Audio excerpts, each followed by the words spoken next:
আসসালামু আলাইকুম ওয়ারাহমাতুল্লাহি ওয়াবারাকাতুহ।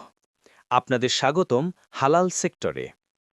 আজ আমরা আলোচনা করব সহি বুখারি হাদিস নং ৩, বিষয় ওহির সূচনা, সত্য স্বপ্ন এবং আল্লাহর পক্ষ থেকে হিদায়েতের প্রথম আলো।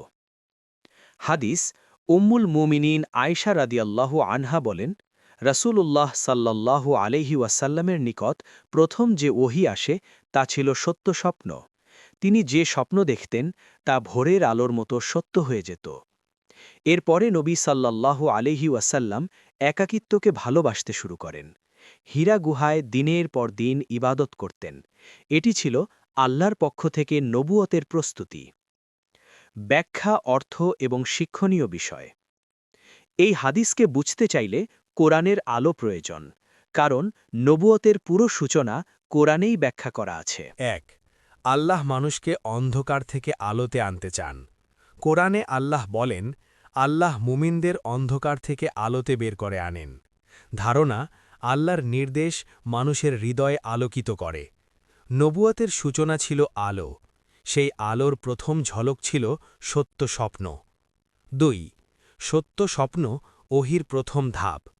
রাসূল সাল্লাল্লাহু আলাইহি ওয়াসাল্লাম বলেন, সত্য স্বপ্ন নবুয়তের ৪৬ অংশের একটি।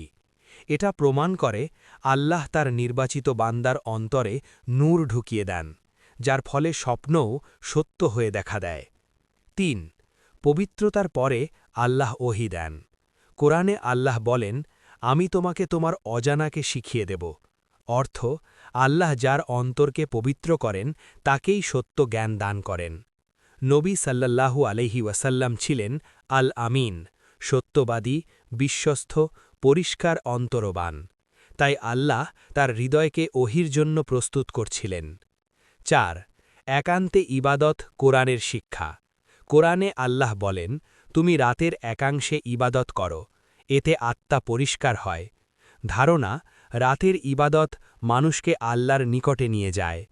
নবী সাল্লাল্লাহু আলাইহি ওয়াসাল্লাম হীরা গুহায় একা ইবাদত করতেন। এটা ছিল আল্লাহর পছন্দের আমল, যা পরবর্তীতে নবুয়তের দরজা খুলে দেয়। ৫. ওহির প্রকৃত উদ্দেশ্য, মানবতার হিদায়াত। কুরআনে আল্লাহ বলেন, এই কুরআন মানুষের জন্য পথনির্দেশ। অতএব ওহির সূচনা শুধু নবীর জন্য নয়, বরং সমগ্র মানব সমাজের জন্য ছিল রহমত। আমল ও ব্যবহার। ১. সত্যবাদী হও। সত্যবাদিতা হৃদয়ে নূর সৃষ্টি করে, যার অন্তর পরিষ্কার, তার দুনিয়া আখেরাত উভয়ই সুন্দর। ২.